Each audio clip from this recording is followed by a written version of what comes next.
Oke, jadi di sini gue lagi ada kedatangan dua mouse baru dari brand yang gue juga baru denger ya. Brandnya itu Infiq ya. Ini gue baru pertama kali denger kalau ada mouse yang brandnya itu Infiq. Dia ini brand Cina yang dari sananya langsung dan kayaknya lagi baru mau masuk ke sini gitu. Dan di sini gue dikirimin dua mouse mereka. Ada yang IN9 Ultra sama ada yang INX ya. Jadi ada dua mouse di sini. Gua masih buta banget, masih belum tahu apa-apa soal dua mouse ini. Jadi ini bakalan jadi unboxing sekaligus first impression gua terhadap kedua mouse ini ya. Jadi gua di sini tuh belum tahu apa-apa, belum research terlalu dalam juga soal mouse-mouse dari brand ini. Jadi langsung aja kita unboxing dulu. Buka dulu wrappingnya. Nah, ini dia. Ini di atas langsung ada buku manualnya, aksesorisnya nih ada custom grip tape ya, sama ada extra mouse fit juga. Dari sini udah bagus, artinya kelengkapan paket pembeliannya udah mantep. Terus ini dia mouse-nya, ini untuk yang Infiq INX ya. Jadi ini apa ya, kayak ibaratnya iterasi mereka dari sebuah mouse gaming kompetitif yang lightweight gitu ya, yang ultra lightweight. Ini jujur ini enteng banget sih. Gua nggak tahu ini berat aslinya berapa, tapi ini gue pegang sih ini enteng banget sih. Gila. Tombolnya enak-enak banget sih. Nih, terutama side button ini. Wah, gokil sih. Dongle-nya, ini. Nih dapet USB extender ya, sekaligus sama dongle-nya. Nih, udah jarang banget gue ngeliat alat ini nih, barang ini di paket pembelian mouse yang sekarang. Terus dapet kabel USB Type-C juga. Jadi kayaknya itu aja ya untuk paket pembeliannya. Cuma mouse, aksesorisnya, dongle, USB extender. Ya simple tapi kepake lah harusnya. Oke, jadi ini bukanya gimana? Oh ini. Tada. Wow, lihat nih. Yoi, mewah sekali ini ya. Jadi di sini ada mouse-nya. Ini mouse berat ya. Ini bukan your typical lightweight mouse. Ini bisa gue bilang kayak semacam G502 lah ya. Bener-bener kayak G502. Mungkin lebih dekat ke G502X kali ya, karena dia wireless dan bentuknya kayak begini dan berat juga. Jadi ini mungkin iterasi mereka terhadap G502X tapi dengan extra steps lah bisa dibilang. Ini bisa kalian lihat juga, ini kayak semacam transparan gitu. Terus ini kayaknya ada layarnya ya, ada displaynya gitu. Terus yang gua baca-baca dari briefnya itu adalah mouse ini katanya bisa getar cuy. Nanti kita tes ya, beneran bisa getar force feedback gitu atau cuma gimmick aja. Tapi kalau misalnya bisa getar, unik sih, tapi lucu, tapi keren buat main game AAA kayaknya. Terus di sini ada kotak aksesorisnya ya kayaknya. Ini dapat kartu VIP, ada nomor 4657, mungkin artinya ini adalah unit ke 4657 ya. Tapi ini tulisannya masih full Mandarin ya, masih full Cina. Jadi gue juga nggak tahu tulisannya apa, bacanya kayak gimana. Tapi intinya kayak semacam dapat kartu gini. Terus langsung aja kita lihat isinya apa ini. Oke, jadi yang pertama itu dapat ini lagi ya, dongle, USB extender, tapi nggak bareng sama dongle-nya. Berarti apakah dongle-nya ada di sini? Oh iya ini. Nih dongle-nya ada dalam sini ya. Jadi yang ini ada dongle holdernya. Kalau yang mouse yang tadi kayaknya nggak ada deh. Terus dapat kayak semacam replacement shell gitu ya. Sama aja, nggak ada beda tintnya atau gimana. Kayak sama persis, cuma replacement aja. Mungkin kalau misalnya pecah gitu kan, nih bisa diganti. Terus dapat grip tape juga nih, tapi grip tape-nya desainnya unik ya. Nanti kayaknya bakal gue coba pasang deh, karena ini nggak kayak your typical grip tape kayak di mouse-mouse ambi biasa gitu ya. Dia desainnya penuh dengan lekukan-lekukan tidak normal gitu. Terus ini ada extra mouse fit juga ya, masih lengkap kayak tadi. Dan ada kabel USB Type-C-nya. Dan kayaknya, sama ini ada manualnya juga ya, tapi ya seperti yang gue perkirakan. Ada bahasa Inggrisnya. Ternyata ada bahasa Inggrisnya guys. Nih bisa kelihatan nggak? Tuh di bawah tulisan Mandarinnya masih ada bahasa Inggrisnya. Untung aja. Oke, jadi itu dia untuk unboxing dan first impression gue terhadap kedua mouse dari brand Infiq ini. Jadi langsung aja kita masuk ke reviewnya. Oke, jadi di sini gue lagi ada 2 mouse baru dari brand Cina yang namanya itu Invik. Kalau kalian nggak tahu brand Invik itu brand apa, ya sama, gue juga nggak tahu. Jujur aja gue belum pernah dengar soal brand Invik ini sama sekali, dan kalian tahu sendiri gue itu orang yang cukup ngikutin perkembangan peripheral brand-brand Cina gitu kan, dan nggak sekalipun brand Invik ini lewat di feed gue cuy. Dan setelah gue research sedikit pun, di YouTube juga masih dikit banget yang review barang mereka. Tapi nggak apa-apa, kita kasih benefit of the doubt dulu, kita kasih kesempatan buat brand ini untuk buktiin kalau dia itu bukan brand Cina yang asal ngeluarin mouse doang, cuma buat jualan doang gitu kan. Dan beneran bisa bikin mouse yang emang bagus dan kualitasnya ya oke lah minimal.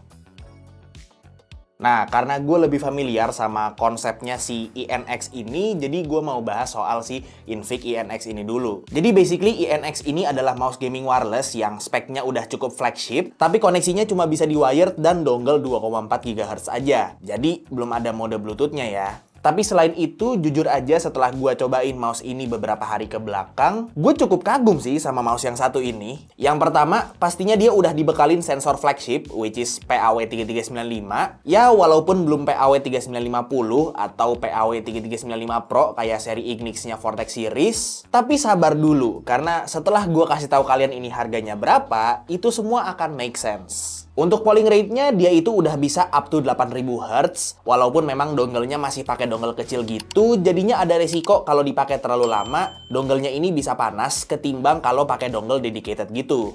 Nah, buat akomodir polling rate 8K-nya ini, Invik INX ini dikasih MCU yang namanya KP950B. Which is MCU yang jujur aja gue baru pertama kali denger, tapi kalau klaim dari pihak mereka itu, si KP950B ini udah setara sama Nordic 52840 cuy.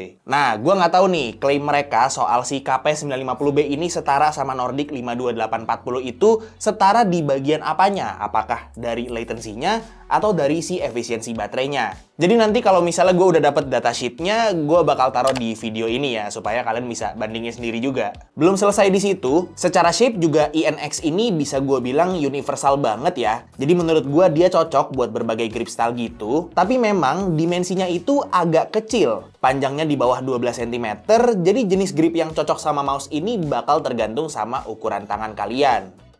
Kalau gue pribadi, karena memang grip style gue itu alternating antara claw grip atau fingertip grip gitu, jadi gue pribadi sih nyaman pakai mouse ini ya, mau itu di fingertip grip atau di claw grip, mau itu relax claw atau agresif claw, itu enak-enak aja sih. Gak cuma itu, gue juga kagum banget sama build quality dari mouse ini. Gue udah coba tekan-tekan di semua sisinya dan bener-bener minim dan bahkan hampir nggak ada flex atau creaking sama sekali. Dan itu semua bisa dibikin possible sama Invik walaupun bobot mouse ini cuma 40-an gram aja. Dan itu membuat mouse ini jadi mouse terenteng yang pernah gue review ataupun gue coba sampai sekarang cuy. Jadi bisa gue bilang secara feel mouse ini tuh enak banget karena selain build quality-nya yang solid, dia dikomplimen juga sama switch Omron 100 juta klik dan scroll wheel dengan encoder TTC Gold yang udah tactile dan nggak kendor. Plus side buttonnya juga solid banget cuy. Bener-bener nggak kerasa pre dan post travelnya sama sekali. Gokil dah pokoknya.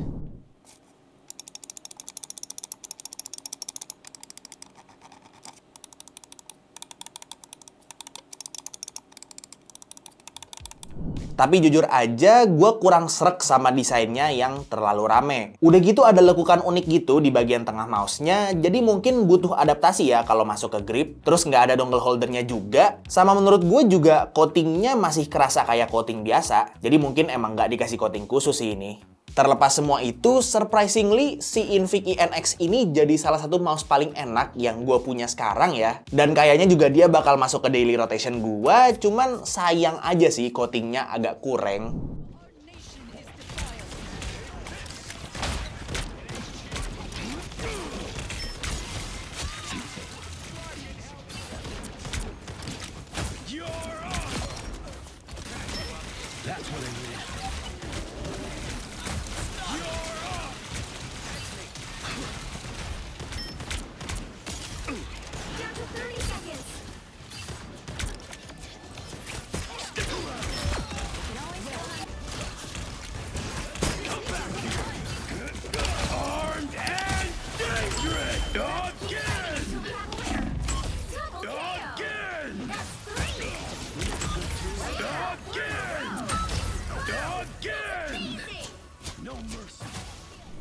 Nah, sekarang kita bahas yang si Invik IN9 Ultra ya, mouse gaming yang premisnya itu adalah mouse gaming dari masa depan, cuy. Jujur agak aneh sih klaimnya, karena setelah nyobain fitur-fitur yang ditawarin sama mouse ini, menurut gue pribadi ini gimmick banget sih. Tapi sabar dulu. Coba kita breakdown satu-satu. Kita mulai dulu dari shape-nya, which is ergonomic, yang beneran ergonomik karena bukan cuma ada lekukan aja, tapi ada tempat buat resting jempol kita. Jadi emang ini shape yang lebih ergonomis karena bener-bener ngikutin bentuk tangan kanan kita. Dan shape yang kayak gini menurut gue sih cocok jadi mouse yang hybrid gitu ya. Buat main game bisa, buat kerja juga enak. Karena seperti yang kalian tahu juga, salah satu mouse kerja premium yang paling populer itu, which is si Logitech MX Master, itu shape-nya ya mirip-mirip kayak gini juga, ergonomik yang agresif gini. Paling heads up aja karena mouse ini dimensinya gede banget, panjangnya hampir 13 cm, plus shape-nya yang kayak gini. Jadi mungkin menurut gue grip yang paling optimal ya cuma palm grip aja sih.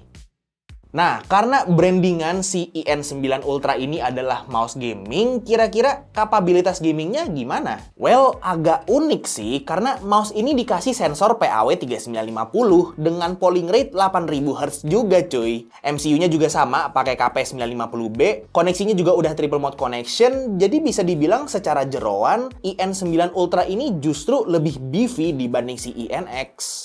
Tapi sifat beefy-nya dari si IN9 Ultra ini tuh gak cuma di bagian jeroannya aja ya, karena memang diambil secara harfiah gitu ya, meaning beefy-nya, karena dia bobotnya 100 graman, jadi beefy di bagian jeroan, beefy di bagian eksternalnya juga cuy. Secara build quality, lagi-lagi Invik bikin gua kagum dengan build quality IN9 Ultra ini yang super solid, gak ada flex ataupun creaking di semua sisinya, dan itu semua juga dikomplimen sama switch-nya yang pakai Omron 100 juta klik, scroll wheel pakai encoder TTC Gold yang enak dan tactile, dan lagi-lagi side button yang gak ada pre dan post travel-nya sama sekali.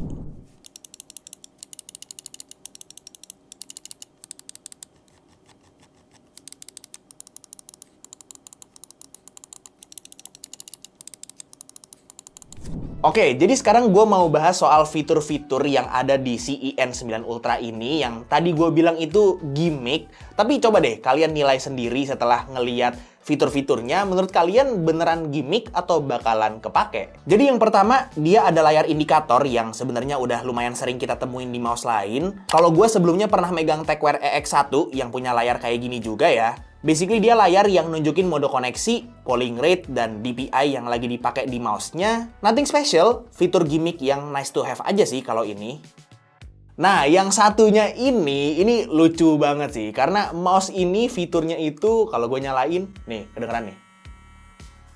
Bisa geter cuy. Awalnya pas tahu kalau ini mouse ada fitur vibration atau geternya, gue langsung ngarah ke apakah fitur geternya ini mirip sama adaptive triggernya dari DualSense-nya PS5. Jadi kan unik gitu kalau misalnya mouse ini kita pakai buat main game shooter, terus dia geter setiap kita nembak, terus getarannya kayak ngesimulasiin kayak recoil senjatanya, itu kayaknya bakal seru dan imersif gitu ya kalau misalnya dipakai buat main game yang AAA. Ternyata ekspektasi gua ketinggian. Bener sih, ini mouse bisa geter, tapi geternya tuh literally kayak ya udah geternya notif HP kalian aja. Walaupun memang kekuatan geternya bisa disetting via drivernya, tapi gue coba setting ke mode yang paling kenceng juga masih kayak geter biasa aja sih. Jadi ya, seperti yang gue bilang tadi, fitur geternya ini gimmick banget sih. Tapi terlepas fitur gimmick itu, menurut gue IN9 Ultra ini mouse gaming ergonomis yang cukup solid sih. Desainnya juga walaupun rame kayak si INX, tapi gue rasa lebih on brand ke mouse yang bentuknya kayak gini, karena dari bentuk aja udah heboh, sekalian aja dikomplimen sama desainnya. Nah, satu hal yang perlu gue komplimen soal kedua mouse Invik ini adalah walaupun mereka ini beda model ya, bisa dibilang kayak beda seri mouse-nya, tapi driver mereka ini satu driver cuy, kayak satu web driver aja. Dan ini drivernya web-based, jadi tinggal install satu komponen driver aja dan kalian bisa personalisasiin kedua mouse berbeda ini di satu website driver aja. Oke, jadi untuk kedua mouse Invik ini harganya berapa? Well, untuk yang INX harganya ada di 599.000 dan yang IN9 Ultra ada di 1.099.000. Untuk mouse Invik ini bisa kalian beli di toko Xperia First yang ada di berbagai marketplace lokal karena mereka distributor yang masukin mouse-mouse Invik ini. Dan mereka masukin dengan harga yang jatuhnya jauh lebih murah dibanding kalau harus beli langsung ke website Inviknya. Balik lagi ke statement gua, si Invik INX ini menurut gua jadi salah satu mouse gaming wireless lightweight yang paling worth it yang bisa kalian beli sekarang ya. Salah satu dari banyaknya mouse yang udah gua review tahun ini. Tapi kalau yang IN9 Ultra, ya gua ngerti sih kenapa dia harganya bisa setinggi itu. Karena kan secara jeroan dia kayak udah paling flagship ya, PAW 3950, polling rate 8000 Hz. Tapi menurut gua fitur tambahan yang dikasih sama mouse ini tuh kayak kurang kepake aja sih. Mungkin fitur-fitur yang bakalan lebih kepake di mouse yang kayak begini itu ya contohnya kayak hot swap switch gitu ya. Jadi kalau misalnya switchnya udah aus bisa tinggal diganti aja tanpa harus diservis. Atau mungkin dibikin infinite scroll wheel kayak yang mouse gamingnya Logitech yang G502 atau Razer Basilisk atau ya kayak MX Master aja sih infinite scroll wheel gitu buat kerja jadinya enak juga. Atau ya minimal ditambahin side scrolling gitu kan. Itu juga bakalan bikin lebih enak juga sih buat kerja. Intinya ya fitur-fitur yang bisa bikin mouse gaming ini worth the price dengan bikin dia itu ya mouse hybrid yang beneran enak buat kerja dan buat gaming. Tapi kalau menurut kalian gimana soal kedua mouse Invik ini? Coba komen di bawah. Oke, paling segitu aja untuk review singkat gua terhadap kedua mouse Invik ini. Link pembeliannya udah gua taruh di deskripsi di bawah dan semoga video ini bermanfaat buat kalian semua. Like kalau kalian suka videonya, dislike kalau nggak suka, dan jangan lupa untuk subscribe supaya kalian nggak kelewatan video gua yang selanjutnya. Kita ketemu lagi di video selanjutnya. It's been by Tommy, and as always, peace out.